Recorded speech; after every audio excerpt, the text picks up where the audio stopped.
Watch right now in the Front News Project. The battle for Crimea has begun. Ukrainian scouts are destroying Russian boats and anti-aircraft missile systems. Belgorod region. The Ukrainian Air Force is joining the action. The enemy will have a very hard time. Meanwhile, in Kharkiv and Dnipro, Putin's Russia continues the genocide of Ukrainians. Watch fiery, hot, and blazing footage from the front line right now.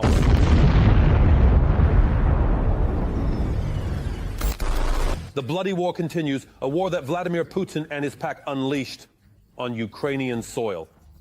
The heroic resistance of the Ukrainian armed forces and the entire Ukrainian people in their fight for freedom continues. Greetings. This is Front News. This is Vladimir Timoshenko with you. In the next 30 minutes, you will get the truth about the war, which our journalists are uncovering from the hottest battle zones. So, are you ready? Then, let's begin.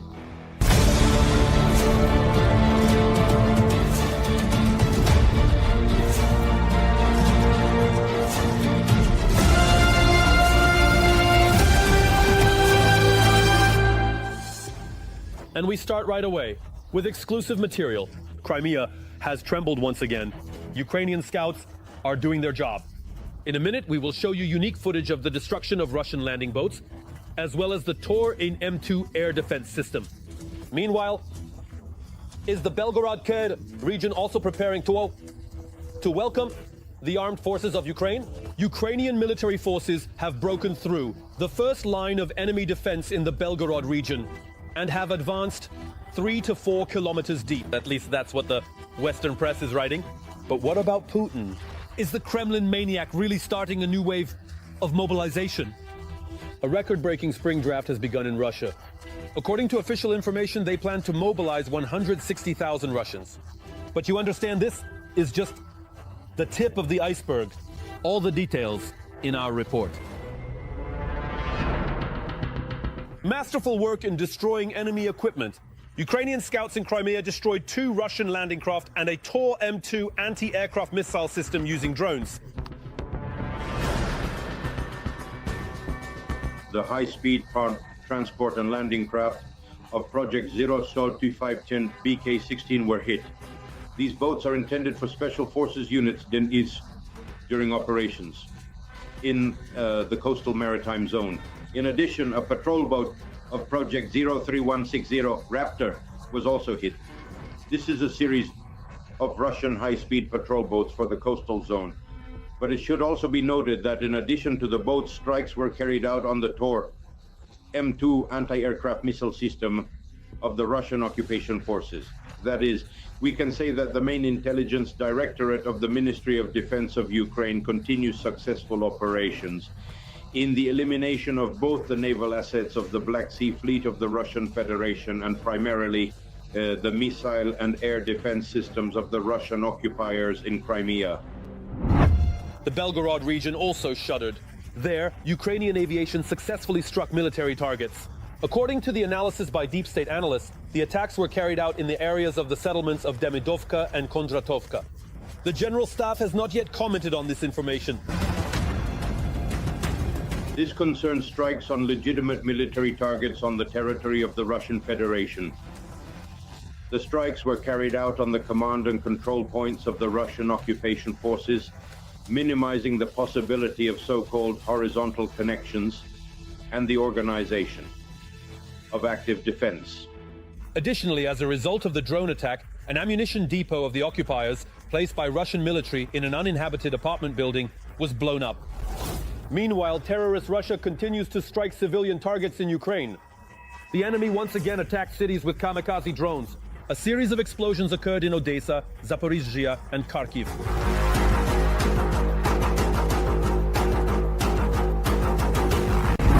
But in Russia, the night was also restless. The Ministry of Defense of the country of murders reported 97 drones shot down overnight over the Kursk, Rostov, and Belgorod regions.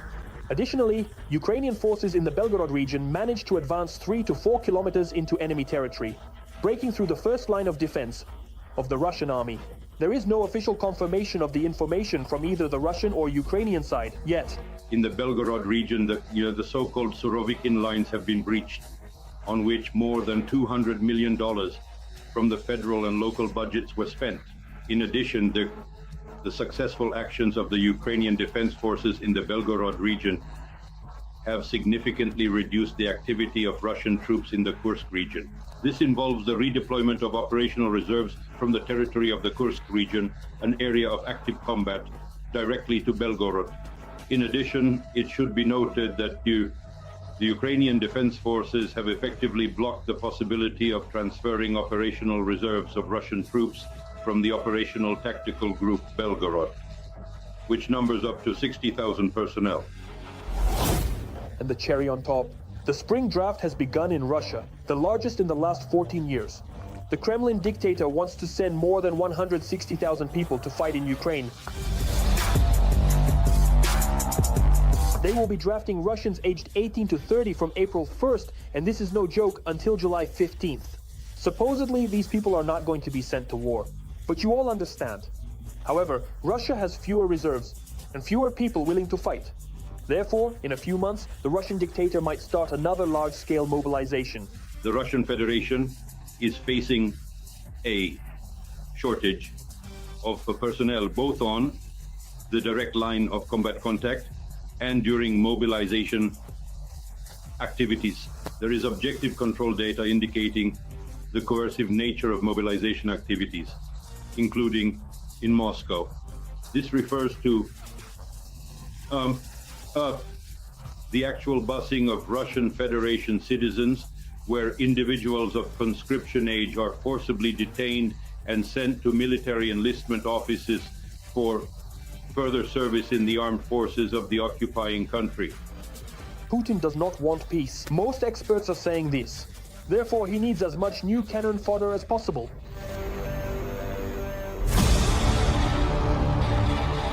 Ukraine is fighting. Ukraine cannot be broken. Ukraine is capable of winning. This is the exact message our country sent to the world after the successful Kyiv operation. This was written on social media by the Commander-in-Chief of the Armed Forces of Ukraine, Oleksandr Syrsky. Yes, 3 years ago, even a little more, on April 2nd, 2022, the General Staff officially announced the complete liberation of the Kyiv and Chernihiv regions from Russian invaders. The capture of Kyiv in 3 days, which the enemy dreamed of, failed. Although yes, on certain days the fate of the capital was hanging by a thread, the heroic defense of Kyiv gifted the world 3 hero cities. This title was awarded to Hostomel, Busha, and Irpin. For more details on the cost of defending the capital of Ukraine, watch the next report from TSN correspondents Dmytro Furda and Karina Vakarev. Occupation and liberation of the Kyiv region. They shot in the mouth. They shot in the mouth because it was full of blood. To death. It turns out you can get used to death too. A month during which the Russians showed their cruelty. I was lying there and just simply prayed to God that they wouldn't bury me there by the fence. He just went outside from the basement to smoke, and he was shot. And Ukrainians showed their heroism. The Pskov division was stationed here. The Pskov division was stationed here. It was stationed here, and now it's gone. Glory to Ukraine. Russian troops find themselves just 10 to 15 kilometers from the northern border of Kyiv in the first days of the full-scale war. From the Belarusian border to Bucha, the Russians reach in a day. Enemy reinforcement paratroopers are already flying to the military airfield in Hostomel. Some hours become decisive.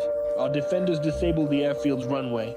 On the ground, the enemy is met by local defense. The 72nd Brigade, named after the Black Zaporozhians, paratroopers of the 95th and 80th Brigades, as well as other defense forces. Here, the light gas and in some places water, as well as mobile communication, disappear.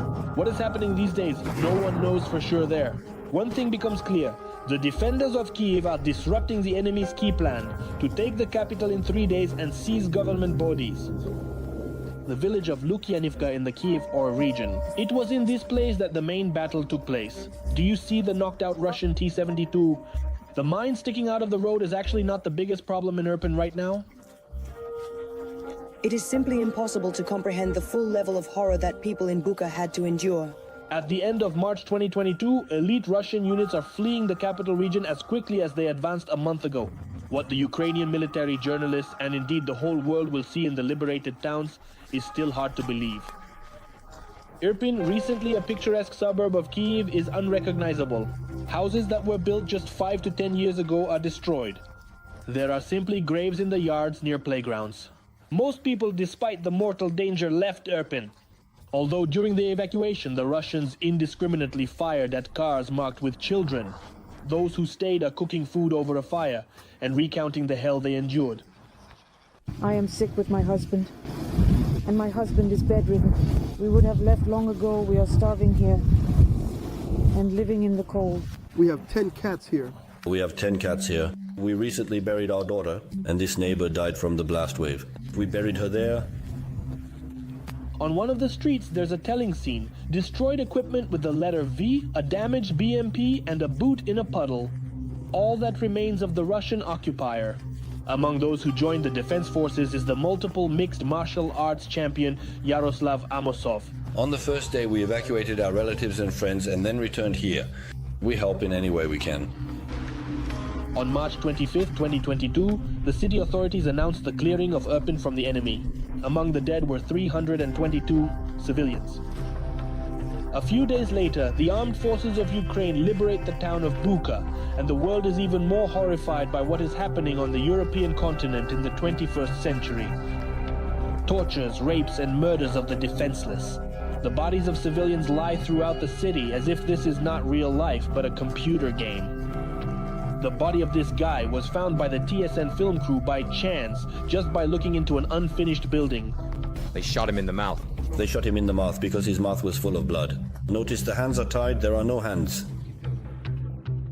Tied hands are the signature of the Russians. The war criminals left the innocent victims no chance of survival. Those they managed to, the people of Bucha buried in a mass grave on the grounds of the St. Andrew I called church in Bucha. According to the latest data from local authorities, 381 people died in Bucha alone. 100 of them due to lack of medical assistance. That is, people were slowly dying in agony. On our land recently visited. Concentrated evil visited our land, murderers, rapists, looters. I want every mother of every Russian soldier to see the bodies of the killed people in Bucha, Irpin, Hostomel. Inhuman conditions could only be endured by displaying superhuman qualities. For example, 14-year-old Sasha in Bucha spent several weeks risking his life and hoping for mercy from the Russians, searching for food and water. In a cold basement hiding from the war, several dozen adults and children were waiting for the teenagers' provisions. He took bread and butter, there were cookies like that, also based on bread, and some other pastries. Weren't you afraid that you might be shot? Of course I was afraid. Who knows what's in their heads? They come with a gun and think they are the most formidable. March 31st, Bucha returns to Ukrainian control. The Pskov division was stationed here. It was stationed here like that, and now it's gone. Only arms, legs, and documents remain. Alexei Vladimirovich. His contract has been in place since 2018. He has already completed his contract. Borodyanka is a town north of Kyiv that the Russians relentlessly shelled with hurricanes and tornadoes. In particular, they fired at the State Emergency Service rescuers who were responding to calls. Capturing Kyiv in 3 days did not work out. The blue and yellow flag once again rises over the liberated cities. People are returning to them. But the war for Ukrainian independence continues to this day.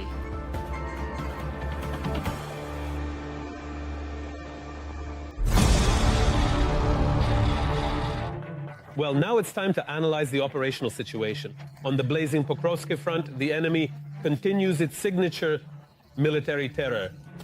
In the Pokrovsky direction, the aggressors carried out 69 assault and offensive actions over the course of the day. The greatest activity of the Russian occupiers is in the areas of the settlements of Pantelemonivka, Sukaya Balka, Shevchenko, Vodyen II, Yelizavetovka, Luch, Zelenoy, Novi Trud, Kotlino, Udachne, Kotlyarivka, Uspenivka, and Andriivka. The fighting has not subsided in 12 locations so far. Moreover, it was another hellish week for the Ukrainian city of Dnipro. The aggressor country's forces, Russia, struck Dnipro with shaheds, resulting in several fires and significant damage in the city. But the most terrifying thing is something else. As a result of this genocide of the Ukrainian people, more than 30 people were injured and 5 civilians were killed. And the very next day, the enemy struck Kryvyi Rih with ballistic missiles, The details of this horror are in the next report by TSN correspondent Anastasia Neverna. Compared to Saturday morning, it's much cleaner here now. The debris has almost been cleared. Hundreds of broken windows have been covered with plastic and plywood. We completely cleared this parking area, thoroughly boarded up all the windows, and repaired what we could. Residents of the affected buildings admit they cannot forget what they went through. Shaheds flew one after another. I heard it gliding, then such a loud crash. It's indescribable in words. I said, Anya, cover your ears. She covered her ears. The only thing I could do was close my eyes tightly, that's all. A Shahed hit directly on the roof of the building here, collapsing several upper floors. Olga was hiding in the bathroom while explosions were destroying her home. If I had been in the kitchen, I would have definitely been hurt because the windows were blown out there and it's small. On that hellish night, the glow from the fire was over the entire right bank of the Dnipro. Explosions were going off one after another. Simultaneously, fires were burning in 7 different places. A drone hit a well-known hotel and restaurant complex, which had been helping displaced people at the beginning of the war. The fire there was fought all night, but a significant part burned down. About a dozen private houses with blackened walls stand in the city center. The owner of this house died under its ruins. On the neighboring street, people survived, but they were left with nothing from their parental home, built almost 90 years ago. There are practically no walls left. There was one hit on the house, one in the garage, and one over there, where the pit is. And the car started to burn, explode. In short, well, everything burned down. Alexander and his wife managed to jump into the basement. This is what saved their lives. By a miracle, look, just as I was saved. That's how it all is. No money, no documents, nothing.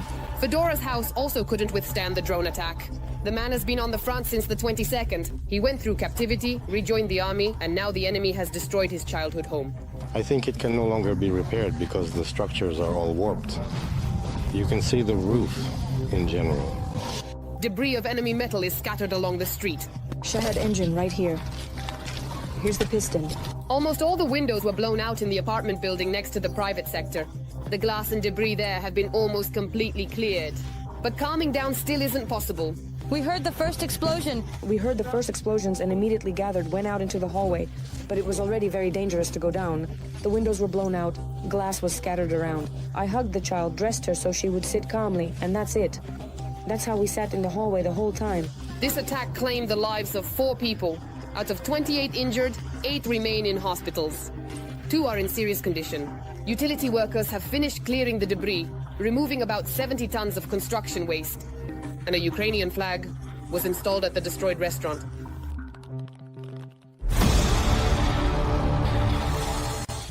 Well, now we move to the Kharkiv and Kupiansk direction of the front. Russian world continues to destroy, kill, and maim here as well. In the Kharkiv direction, the defense forces repelled 2 assaults by the occupiers in the Volkansk area and towards Kamenka. The Russians attacked the fortifications of Ukrainian defenders 4 times, also in the Kupiansk direction, in the areas of the settlements of Zagrizovo and Novaya Krugliakovka. One clash is still ongoing. And in Kharkiv itself, it's a real horror. A Russian drone Molnya flew into a high-rise building, hitting an apartment on the 8th floor. It is already known that 5 people were injured. A 10-year-old boy and a 65-year-old woman were taken to the hospital with shrapnel wounds. Medical assistance was provided on the spot to 3 more people. And at night, Kharkiv experienced a massive drone attack. In just one district, more than a dozen hits were recorded. 8 people were injured, 3 of them children. More about the terrible consequences will be told and shown by TSN journalist Yulia Boyko. The enemy attacked the Kolodnogorsky district of the city. Explosions were heard one after another. According to the prosecutor's office, there were between 13 and 15 of them. Around the impact site, there are debris and shattered glass. People managed to hide, but their homes did not survive. We are talking about at least 24 private houses. But the inspection of the premises is still ongoing, so the number may increase. 8 people experienced an acute stress reaction. Among them is an entire family, a couple, a 16-year-old girl, and a 7-year-old boy. According to the prosecutor's office, a 9-month-old baby was also affected. It started there. The first explosion started there, and then they came one after another. Everyone was in shock. I saw the first 2. It was terrifying. One was 10 meters from my house, and the neighbors called immediately at night. I had just arrived and everything blew up. That's all I saw. As a result of the strike, 2 civilian enterprises caught fire. The fire covered an area of 1,500 square meters. The prosecutor's office clarifies the enterprises produced household goods, sleds, and polypropylene. Also, in this building, other enterprises stored materials, which now are just charred remnants. The very little thing in this building, we had a warehouse for construction materials. Well, you see what happened to our warehouse? Almost everything burned down. There are some remnants, but it's very little. The equipment in the part where the fire was very large. There was equipment there. It's a pity. Well, it's war. Since early morning, utility workers have already started closing broken windows and cleaning the area. Law enforcement officers are also working here, inspecting the streets for evidence of the latest Russian crimes. For the strike, the enemy used the Geron 2 UAV. Parts of this UAV were found at the site of one of the attacks. Criminal cases have been opened regarding these war crimes. They shelled. The Russians also shelled the Kharkiv region using aerial bombs and drones. There are destroyed houses in 6 settlements of the region. Now let's analyze the operational situation on the Lyman and Siversk directions of the front. Let's be honest, this is another sacred goal for Putin and his entourage, and accordingly, the situation here is extremely tense. In the Lyman direction, Russian troops attacked the positions of Ukrainian defenders 18 times near the settlements of Nadia, Torske, Novoyehorivka, Kolodiazi, Yampilivka, and Dibrova over the course of the day. In the area of Novolyubivka, the fighting is still ongoing. In the Siversk direction, the defense forces repelled 5 assault actions by the occupying troops in the areas of Bilohorivka and Verkhnyo-Kamyanske. About 12 countries are already expressing their readiness to join the formation of a military contingent for Ukraine as part of the deployment of deterrence guarantee forces after the end of the war. For example, France proposes to deploy peacekeeping forces along the Dnipro River in central Ukraine. This is reported by the Western press. So, what could an international peacekeeping mission look like, and more importantly, can it even exist? Was investigated by TSN journalist Alina Lesova. Let's watch her analytical report. The most likely scenarios for deploying peacekeepers in Ukraine are a UN-sanctioned contingent, a European Union peacekeeping mission, or military contingents from individual countries. However, for any option to be implemented, first and foremost, a peace agreement or at least a truce must be reached between the warring parties, experts emphasize. But even under such circumstances, the prospect of a UN-led mission is very uncertain. Currently, politics is changing almost daily, but as of now, a mandate for direct combat operations is not being discussed, nor is the deployment along the front line being discussed. There are various options being discussed in large cities, critical infrastructure elements and ports. It might involve certain facilities, but even with military facilities, there are very complex issues. Moreover, a peacekeeping mission under the UN flag essentially means deploying a mission with the aggressor's permission. Since Russia is one of the permanent members of the UN Security Council and can block deployment options for peacekeepers in Ukraine that are unacceptable to Moscow. It is obvious that Putin dreams of destroying Ukraine as a state. And this means that his attempts to introduce peacekeeping forces into Ukraine are not entirely in Vladimir Putin's interest. The only argument he understands is the argument of force. We need resources, weapons, ammunition for these weapons, technical equipment and gear, everything that determines the combat power of the Ukrainian army. If we have access to this, and if Putin suffers significantly greater losses on the battlefield, he might be willing to compromise. In turn, the European forces discussed at the summit between Macron and other European leaders are difficult to call peacekeeping or a peace-supporting contingent. Experts explain, as it involves potential assistance to Ukraine with security. Specifically, the British talked about closing the sky, and this function is not considered a peace-supporting function from the UN's perspective.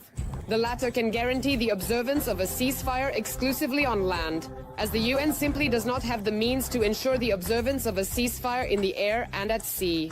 What we are actually talking about and what we want is the presence of our partners. They can be present physically with their troops, they can be present with their equipment. They can be present through training, logistics, intelligence. Experts generally refrain from making predictions about the possible size of the contingent. However, they say that broad geographical representation could benefit the Ukrainians. We see that it involves the French. There is also talk now about whether and in what format the Germans will join. Of course, it could be the Scandinavians, as well as the Spaniards and the Portuguese. And let's not forget about Turkey, as Turkey has a powerful army. roughly similar in composition and size to ours in peacetime. Now, of course, we are larger and stronger, but the Turks could do a lot as they have combat experience. And combat experience is worth a lot right now. Analysts unanimously agree that there will definitely not be a mission format involving the US or under NATO leadership. At least not without the capitulation of Moscow. With other interstate bilateral agreements, things are also very complicated. And now it's time to move to the Novopavlovka and Gulyapol front direction. The bloody frenzy of the enemy's army continues here as well. In the Novopavlovka direction, the Russians launched 10 attacks on Ukrainian troop positions. The enemy also attempted to advance towards the settlements of Konstantinopol, Razliv, Dnipro-Enerhaya, Veseloye, and in the Berlatskoye area. 3 skirmishes are still ongoing. In the Huliaipol direction, in the area of the settlements of Privolne and Novoselka, the defense forces successfully repelled 5 enemy attacks. Every day, dozens of drones and aerial bombs fly towards this city. You won't see a single intact high-rise building here anymore. People don't walk the streets here, they dash across them to avoid death. This is all about the city of Huliaipol in the Zaporizhzhia region, which has become a frontline city. How the local residents are trying to care for their ravaged city will be reported by TSN correspondent Kira Ovis. On the way to Huliaipol, our film crew is greeted by storks. They are returning to their homes in the shattered frontline villages. Even in Huliaipol itself, the nests have already been occupied by birds. Battered and exhausted, but the city is alive. Next to the shattered apartment buildings, early spring flowers are blooming. The streets are damaged, but they are clean. The Russians launch everything they have in their arsenal at Huliaipol. But mostly, it's aerial bombs and drones. The downed metal of drones is found all over the city. Are you going to have a museum here? Will you? In the city of Huliaipol, we will make a museum of the shells that landed here. The city was heavily bombarded with KBs for a month. Well, for example, from 4 to 7 KBs a day. Before the full-scale war, more than 12,000 people lived in Huliaipol. The fields, hills, and landscapes around are still mesmerizing. Now, about 1,000 residents remain here, but more and more cannot endure and are asking to be evacuated. We evacuated yesterday. We evacuated yesterday a girl who lived here in Huliaipol. When the airstrikes began, people realized that everything was being shattered to pieces and they needed to leave somewhere. And the pensioners, grandmothers and grandfathers, they began to leave the city of Huliaipol en masse. Those who remain gather here almost every day in the underground point of resilience to get the latest news, socialize, and have a hot meal. 75-year-old Anatoly is a frequent visitor here. I come here, it suits me. For lunch I ate and took some cookies. I ate, having taken a cookie. Besides the kitchen, there are washing machines and dryers here. However, at the moment, there are not many people as they are afraid to come after a recent strike nearby. When the occupiers dropped 2 bombs on one location. One local woman was injured. We brought her in, provided her with first aid and sent her to Zaporizhzhia. There are fewer people after the strikes near the point. My car was damaged here. Oh look, insert the key, see the ignition light up. I turned the starter, it started, I got in the car and ran. Now without wheels, the man in a leisurely manner arrives at the specific point on foot to show how he has arranged his life at home. He invites us to his place. This is my yard. He repaired the fence and windows 3 times after the strikes. There is no heating, so he warms himself however he can. It's currently 10 degrees in the house. This is where I sleep. I'm revealing a secret. I'll let you in on a secret. I heat water in a bottle, pour it, and lie down. Most of his acquaintances have left, but he stays. He says that when this war ends, he wants to wait for it not abroad, but at home. For now, people like him survive in the shattered Huliaipol with the help of police, emergency workers, and volunteers who still bring humanitarian aid here under fire. All for today. But very soon on the Front News program, there will be new, unique materials from our journalists in the hottest war zones, gathered so that you know the truth. This was Vladimir Timoshenko with you. Take care of yourself and your loved ones.